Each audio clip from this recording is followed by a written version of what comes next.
Welcome everyone to the 9 Principles of Spiritual Recovery channel. I'm Ken Sanborn. Thank you for visiting. We hope you enjoy this video. Well, now we get down to business here. This video is part 1 of our discussion of the stressors to behavior cycle, which we'll be using to help us develop a plan for growth and change. Part 1 introduces stress and stressors. And part 2 will discuss stress self-assessment and stressors analysis. So these folks here look a little stressed or de-stressed. They're under strain or responding to some sort of pain or suffering, I think.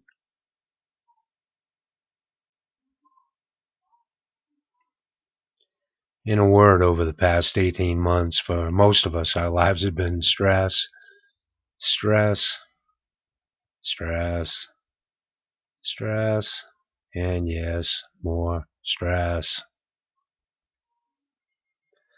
So today's question is, got stress?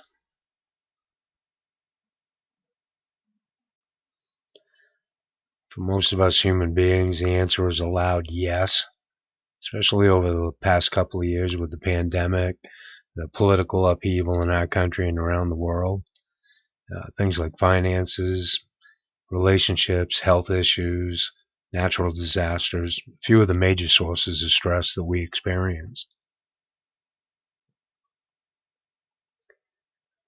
Stress, what is it? What's a working definition for stress? And then how does stress feel?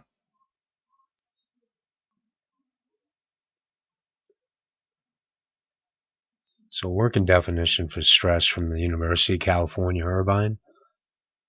I like this one. It's the response an organism has to external pressures or demands on it. Okay? So let's take a look at this a little bit more. What's missing? The response. So a response, basically it's a reaction. And generally it involves a lot of physical body functions and a lot of biochemicals. So stress is the response an organism has to external or outside of oneself. Which brings up a question for me is, can we have a stress response to an internal stimulus? Something like a thought, a belief, a desire, or an intention? I'm not sure. Hold on to that one. We might answer that down the road. So stress, the response an organism has to external pressures or demands on it.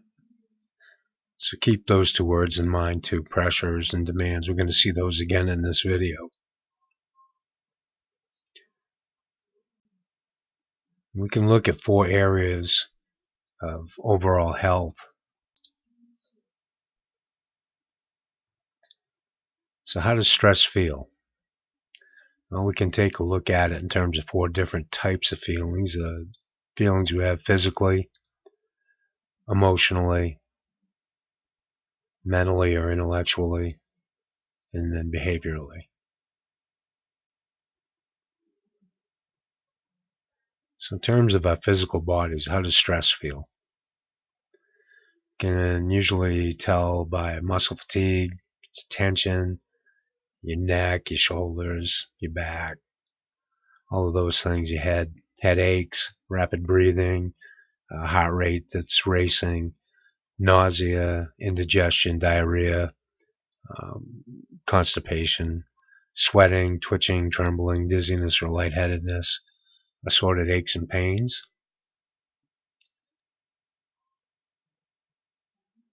You can also see immune system impairment, sleep problems, trouble getting to sleep and staying asleep, infections, both viral and bacterial, weight gain or loss, obesity, poor blood circulation, high cholesterol, high blood pressure, sexual dysfunction. Those are all ways that you can generally tell that you're under some stress if your body's reacting this way. So in terms of our emotions or our feelings, kind of put this on a timeline. Over the years, I've been working in the substance addiction field, and I started seeing some of the basic emotions or basic feelings as being on a continuum or a timeline of sorts. And I think in terms of tenses, past, present, and future. And so I view anger as being an emotion that's felt in the present. I view depression as anger that's felt in the past or about the past. And I always look at anxiety as anger being kind of projected onto the future. Now, anger is generally more intense than either depression or anxiety because it's happening right now. We don't have the benefit of either time having passed or having gotten there yet to kind of tamp it down a little bit. The present emotion of anger is usually pretty raw, pretty intense, and pretty close, pretty accessible. Now, keep in mind, too, that anger has both aggressive and passive qualities and manifestations. And it might not make sense that sadness could be an expression of anger about something from the past, but it really is, just as much as resentment is about anger, but it's in the present, but related to something from the past. But I digress here.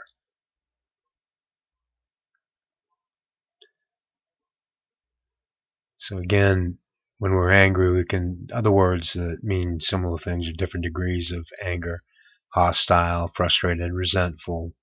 In terms of anxiety or anxious feelings, worried, nervous, fearful, insecure, and hopeless. And when it comes to depressed feelings, we consider sad, regretful, guilty, ashamed, helpless, withdrawn. All of those kinds of what we would term generally not very pleasant emotions.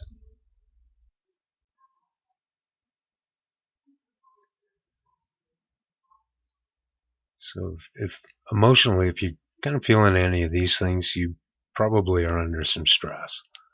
Feeling unmotivated, lack of interest in socializing, maybe you've lost your sense of humor, lack of sexual desire or change in your desire, maybe feeling unloved, impatient, quick-tempered, fearful, having phobias, being scared of being, say, in a crowd or that sort of thing, feeling overwhelmed.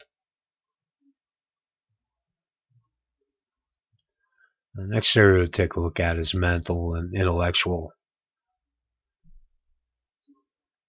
And these would be things like the inability to cope with your problems or issues, kind of a lack of resilience, inability to kind of focus or concentrate, overuse of defense mechanisms. We all use them, but generally we use them sparingly, or we use more mature defense mechanisms and not more kind of immature things like sarcasm, that kind of thing.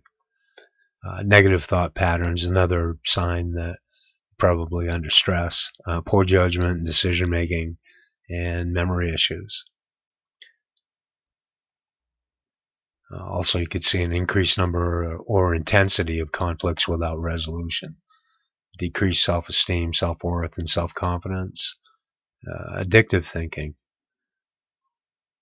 compulsive thinking is the other way that I look at it, or what we on the golf course call paralysis by analysis. Stand there and look over that putt for about 10 minutes and you couldn't hit it if you wanted to. Now, behaviorally, changes in our typical or usual behaviors would signify that you're probably under stress. Engaging in risky behaviors, the use of so-called unhealthy or maladaptive coping skills to deal with life stressors, withdrawal from social situations and relationships. You might see things like alcohol misuse, substance misuse, risky sexual behaviors, thrill-seeking or adrenaline high-seeking behaviors, gambling, smoking, vaping, eating issues, body image issues, lack of self-care. Basically, just don't care. It's actually, you start to see yourself abusing yourself. That's a good sign that you're under stress. So what are stressors? Well, stressors, simply put, things that cause stress. Pretty simple.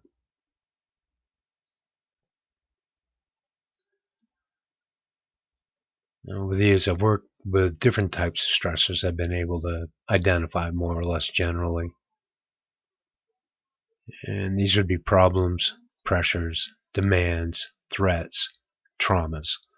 I used to just use the first four, and then within the last year or two, I've started to see traumas as a type of stressor as well. If you think about the definition of PTSD, both words are in that diagnosis. And in addition, back before we talked about the definition of stress, and I said it was a response to external pressures or demands. I said we'd see those words again, and here they are. So the first type of stress we talk about are problems. And these are, say, a question for which someone feels that they don't have an answer or a solution for, or a particular situation or matter that's causing a person concern, pain, or difficulty. Now, this could be something that's past, present, future. Doesn't really matter. But it's a perceived problem. Second type of stressor I work with, pressures. These are situations in which someone feels like they're being pushed, coerced, or forced to do something which they don't want to do or can't do now or in the future.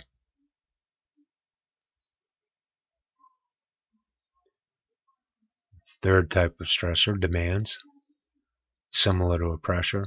A situation in which someone feels being pulled to give, or kind of coercively or urgently being asked for something which she or he doesn't want to give or can't give now or in the future.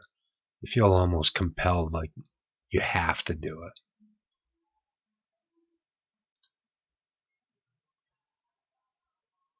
Now, the next type of stressor are threats. And these are situations in which someone feels like he or she may lose something of value by, or is in danger of some sort of imminent harm or injury from, an external source. So there's that external aspect of this again, of a stress response. And the next type of stressor would be traumas. These are situations in which someone has experienced physical, mental, or emotional injury, loss, or distress, which I call pain and suffering, and then experiences subsequent changes in one's view of her or himself. May not see herself or himself quite the same way that they did before the situation, the event. May not feel like they're as good a person as they were before this event. I always think about the book The Fall by Albert Camus, where the guy hears a plunk and someone jumps off a bridge, and before that he thinks he's quite the character, and after that, because he decides not to jump in to save the person, he has a different view of himself.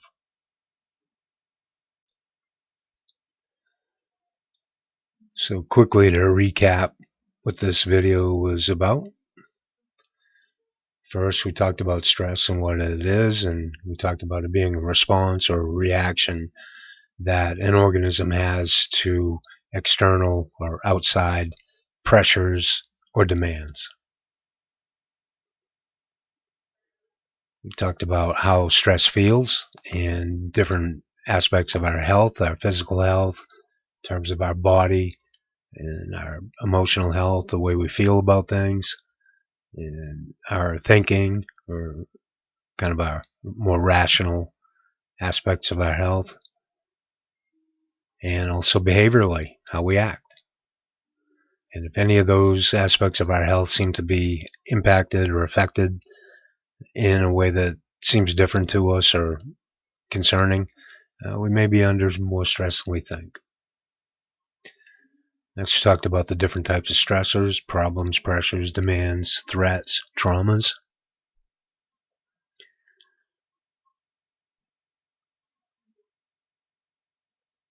And so I want to thank you all for staying through to the end of this video.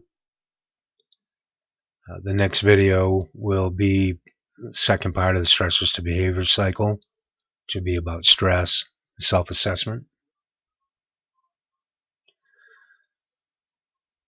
And if you found anything in this video that was interesting, educational, enlightening, anything, consider hitting the like button for us, or subscribing to the channel too. That helps. And if you subscribe, hit that notification bell and you'll get an alert for anything that comes up. And if you feel like it, share this with like-minded people in your family, friends, that sort of thing.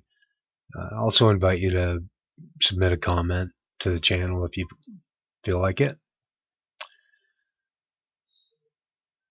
And so again, thank you all, and till next time, peace everybody.